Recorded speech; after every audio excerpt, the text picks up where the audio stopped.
నమస్తే, welcome to our channel. కూటమి ప్రభుత్వం అధికారంలోకి వచ్చి కరెక్ట్ గా 2 సంవత్సరాలు అవుతుంది. మరి ఈ 2 ఏళ్లలో రాష్ట్ర అభివృద్ధి సంక్షేమం ఏ విధంగా ఉన్నాయి, రాష్ట్రంలో లా అండ్ ఆర్డర్ ఏ విధంగా ఉంది, మరో పక్క చూసుకున్నట్లయితే వైసీపీ నేతలు రాష్ట్ర వ్యాప్తంగా నిరసనలు వ్యక్తం చేస్తున్నారు. మరి నిజంగా రాష్ట్రంలో పరిస్థితి బాలేదా? ఇటువంటి అంశాలన్నీ కూడా చర్చించడానికి మనతో పాటుగా ఉన్నారు ఏపీ కమ్మ కార్పొరేషన్ డైరెక్టర్ అడిసిమల్లి శ్రీనివాస్ గారు. నమస్తే సార్. నమస్కారం అండి.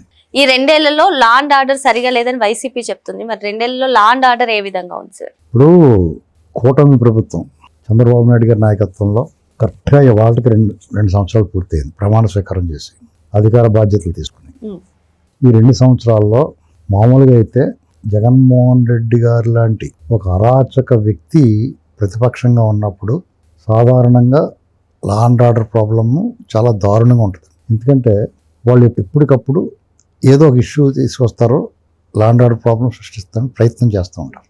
అలాగే వాళ్ళ ప్రయత్నాలు ఏమీ ఆపలేదు, చేసుకుంటూనే వచ్చారు. ఎలాగంటే వాళ్ళ తాలూకు యాంటీ సోషల్ ఎలిమెంట్స్ కొంతమంది అతని చేతిలో ఉన్నారు. వాళ్ళ కార్యక్రమాలు ప్రభుత్వం ఏర్పడిన తర్వాత 1 నెల 2 నెలలు సైలెంట్గా ఉన్నా దాడులు మాత్రం ఆపలేదు. కార్యకర్తల మీద దాడులు కానీ లేకపోతే సాధారణ ప్రజల మీద దాడులు కానీ వాటిని ఉక్కుపాదంతో అణిచేశారు పోలీసులు. చైన్ స్నాచర్స్ని, డ్రగ్ అడిక్ట్స్ని, గంజాయి బ్యాచ్ని, బ్లేడ్ బ్యాచ్ని పట్టుకుని ఉతికేసి రోడ్డు మీద కొట్టుకుంటూ తీసుకెళ్లారు. మరి జగన్మోహన్ రెడ్డి ఊరుకోడు కదా, వచ్చి వాళ్ళకి సంఘీభావం ప్రకటించాడు. అది పెద్ద ఇష్యూ చేశాడు. కానీ ప్రజలందరూ కూడా చీ అన్నారు. ఇలాగనమాట. తిరుపతిలో తొక్కిసలాట అయితే ఆ తొక్కిసలాట కారకులు కూడా జగన్ బ్యాచే. దాని మీద ఇష్యూ చేయడానికి చూశాడు. దాన్ని కూడా చాలా సున్నితంగా సింపుల్గా సాల్వ్ చేశారు. ఇలాగా అనేక ఇష్యూస్ అనమాట. ఒక 2 వర్గాలు లేకపోతే 2 కుటుంబాలు లేకపోతే 2 వ్యక్తులు, స్నేహితులు మధ్య తగాదాలని కుల ఘర్షణలుగా మార్చడానికి వాళ్ళ గ్యాంగుల నుంచి కొంతమంది వచ్చి కుల సంఘాల పేరుతోటి చాలా పెద్ద ఇష్యూ చేయడానికి ప్రయత్నం చేశారు.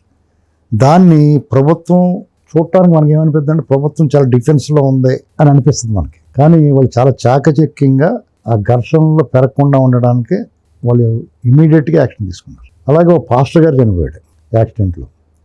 దాన్ని ఎంత పెద్ద ఇష్యూ చేద్దామని పదే ఇప్పుడు డిఎస్సీ మీద మాట్లాడినట్టుగా అప్పట్లో పేడ్ ఆర్టిస్టులు చాలామంది మాట్లాడేవారు వచ్చి ఈ అన్ని జగన్ వచ్చి మాట్లాడుతున్న డిఎస్సీ గురించి. దాని పెద్ద లా అండ్ ఆర్డర్ ఇష్యూ చేద్దామని నరికేస్తాం, పొడి చేస్తాం ఉన్నారు.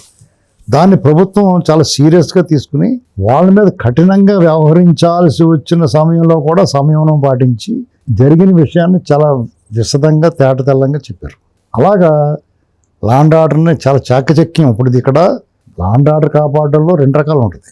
ఒకటి నోరు ఎత్తిన వాళ్ళ మొహం పగలగొట్టి నోరు మూసి కూర్చోబెడతాం. ఒకటి 2 నొప్పింపక తానవ్వక అన్నట్టు సింపుల్గా వివరణ ఇచ్చి జాగ్రత్తగా హ్యాండిల్ చేయటం, స్మూత్గా హ్యాండిల్ చేసి లా అండ్ ఆర్డర్ ప్రాబ్లం రాకుండా చూశారు.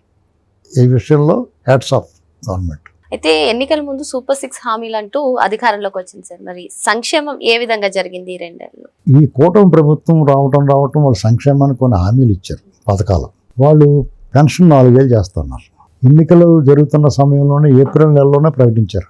ఏప్రిల్, మే, జూన్, మరి 3 నెలలు, జూలై 2 నుంచి వీళ్ళు ఇస్తారు. ఆ 3 నెలల సొమ్ము 3,000, మరి పెరిగిన సొమ్ము వీళ్ళు ఇస్తారని 4,000, 7,000 కలిపి వీళ్ళు ప్రమాణ స్వీకారం జూన్ 12 చేస్తే జూలై 1వ తారీఖున స్వయంగా ముఖ్యమంత్రి గారితో సహా ఇవాళకి కూడా ఎక్కడో చోట ముఖ్యమంత్రి గారు స్వయంగా ఇస్తూ ఉన్నారు.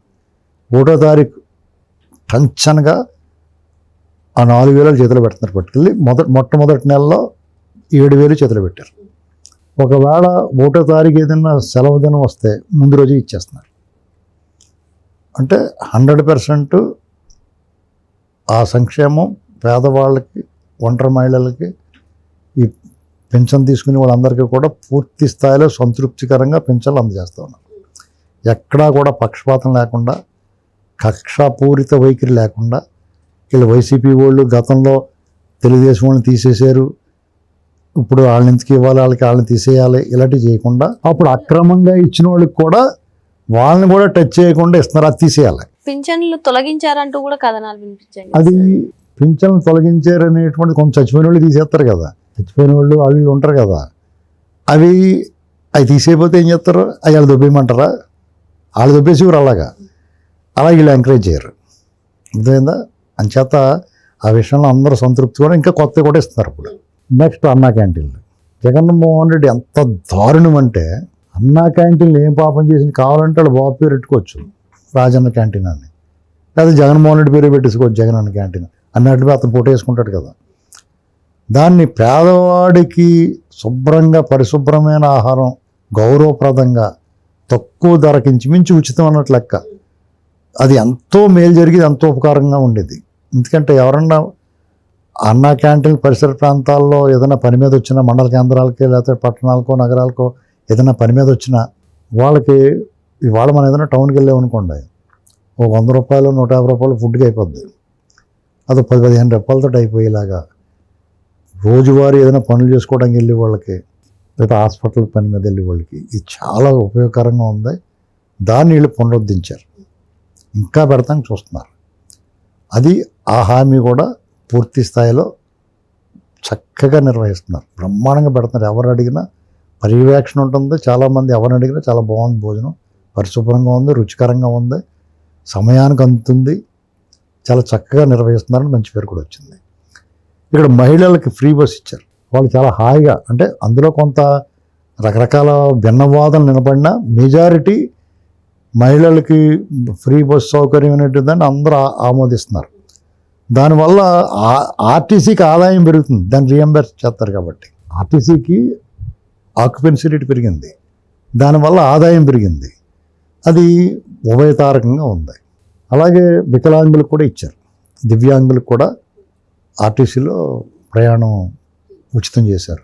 డ్వాక్రా మహిళలకి వాళ్ళు బ్రాండింగ్, వాళ్ళనే పారిశ్రామికవేత్తలుగా చేయాలని, వాళ్ళు తయారు చేసినవి ఏదో చేసుకుండా వదిలేయకుండా దాని బ్రాండింగ్ కూడా చేస్తున్నారు, అరక కాపీలాగా. తల్లికి వందనం నోటు పెట్టారు, చెప్పారు వాళ్ళు ఇచ్చిన హామీలో. అతను అమ్మఒడి పేరుతో ఇంటికి ఒకరికి ఇచ్చేవాడు, మధ్యలో 5 ఏళ్ళలో 3 ఏళ్ళు ఇచ్చాడు, 2 ఏళ్ళకి కూడా ఇచ్చాడు. వీళ్ళు అలా కాకుండా ఇంట్లో ఆడపిల్ల అంతమంది అంటే అంతమందికి ఇస్తున్నారు. ఇలాగనమాట. దీపం పథకం, ఇంట్లో గ్యాస్ సిలిండర్ 3 సిలిండర్లు ఇస్తున్నారు.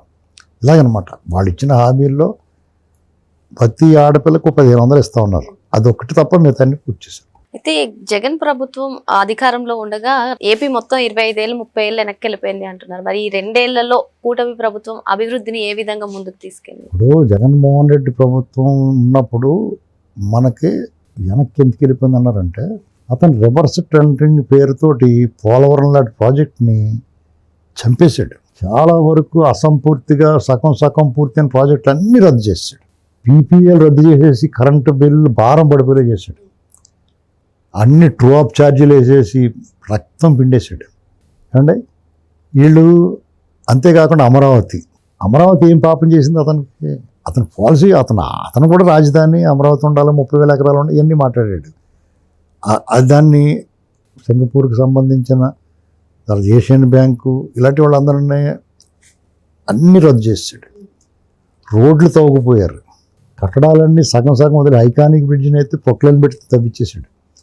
దాంతో ఏమైందంటే యాక్చువల్గా అట్లా అలా వదిలేసి అట్లా పని అట్లు చేసుకుని వస్తే ఇవాళ కంప్లీట్ అయిపోయేది. ఇవాళ ఈ ప్రభుత్వమే భారం. అంటే దాదాపు 5 ఏళ్ళు అతని టైంలో ఆగిపోయినాయి. ఇప్పుడు మళ్ళీ వచ్చినా 2 ఏళ్ళు పట్టింది అది లైన్లో పెడతానికి. 7 ఏళ్ళు పోయింది టైం, చాలా వాల్యుబుల్ టైం పోయింది. పైగా వాటి నాణ్యత ప్రమాణాలు మళ్ళీ మొదటి నుంచి రావాలా, అసంపూర్తిగా పూర్తి చేయడం చాలా కష్టమండి. అలాగే అతను ప్రతి అంశంలోనూ ఇలా బ్యాక్ స్టెప్ వేసేయటం వల్ల ఖచ్చితంగా వెనకపోయింది రాష్ట్రం. ముందుకెళ్లాల్సింది రివర్స్ టెండరింగ్ అన్నాడు, రివర్స్లో పోతా వచ్చింది. ప్రతిదీ అన్ని నిర్ణయాలు సమీక్షించాడు, పునఃసమీక్షించాడు, మొత్తం అన్నీ మొదటికి వచ్చినాయి. దాంతో ముందుకెళ్లాల్సిన పెట్టుబడులు అన్నీ పోయినాయి, తరిమేశాడు అతను. రావటం మానేశాడు, కొంతమంది ఒప్పందాలు చేసుకున్న వాళ్ళు కూడా రావడం మానేశారు. దాంతో రాష్ట్రంలో ఆర్థికాభివృద్ధి, పెట్టుబడులు, ఉద్యోగ ఉపాధి కల్పన అంత దెబ్బతినిపోయింది. తిరిగి మళ్ళీ మొదటి నుంచి రెడ్డి వచ్చి మొదలాడినట్టు మళ్ళీ దానివల్ల 10-20 ఏళ్ళేటి కనీసం 25 ఏళ్ళు వెనకపోయిందండి. దాన్ని సరిచేయడానికి వీళ్ళు వేగవంతంగా చేయటం బట్టి కొంత కవర్ చేయగలుగుతున్నారు. ఏమైనా సరే అంతా కవర్ చేయలేరు, కానీ కొంత కవర్ చేయగలుగుతారు. అయితే ఇప్పుడు మీరు చెప్పినట్టుగా రాష్ట్రంలో లా అండ్ ఆర్డర్ ఉంది, అభివృద్ధి ఉంది, సంక్షేమం ఉంది. అయినా సరే వైసీపీ ఎందుకు 2 ఏళ్ల పాలనలో చంద్రబాబు నాయుడు గారు వెన్నుపోటు పొడిచారంటే ఈ రోజు రాష్ట్ర వ్యాప్తంగా నిరసనలు చేస్తారు. ఇప్పుడు మాటలు అంటానికి ఏముందండి, ఏమైనా అనొచ్చు. ఇప్పుడు వెన్నుపోటు పొడిచాడు అంటే దేనికి వెన్నుపోటు పొడిచాడు రా అని ఎదుర్కొంటా ఉన్నవాడు అడిగితే చెప్తాడు. వాళ్ళు సమాధానం చెప్పకుండా పోతారు కదా. వాళ్ళు ఎంతసేపు కూడా వన్ సైడ్ వాళ్ళు చెప్పేసి పోతారు. మైకుల ముందు వాళ్ళు కావాల్సిన వాళ్ళు మైకుల ముందు అరిచేసి పోతారు. దానికి సమాధానం ఎవడు చెప్పాలి? చచ్చినట్టు ఇలా చెప్పుకోవాలి అంతే తప్ప వాళ్ళు మాట అనేసి పోతారు తప్ప దానికి ఎవడన్నా ఏదైనా అడిగితే చెప్పేదానికి సిద్ధంగా ఉండరు వాళ్ళు. ఒకవేళ డిబేట్లో కూర్చోరు, లేకపోతే చర్చకు రారు. లోకేష్ గారు బహిరంగంగా చెప్పాడు, రారా మాట్లాడుకుందామని. బహిరంగంగా చర్చకి నేను రెడీ అని చెప్పాడు. అసలు ఆ దుప్పట్లు కప్పుకుని పడుకుంటాడు తప్ప బయటకు ఎందుకు వస్తాడు? వారానికి 15 రోజులకు ఒకసారి వచ్చి మాట్లాడేసి పోతూ ఉంటాడు. కొత్తగా అతనికి ఏమో ఈ లెక్కర్ స్కామ్ భయం ఒకటి పట్టుకుంది, ఎప్పుడు లోపల పోతాను అని. దాంతో ఇంకా కోరుతున్నాడు. అది పరిస్థితి. మరో అంశంతో మళ్ళీ కలుద్దాం. Thank you sir.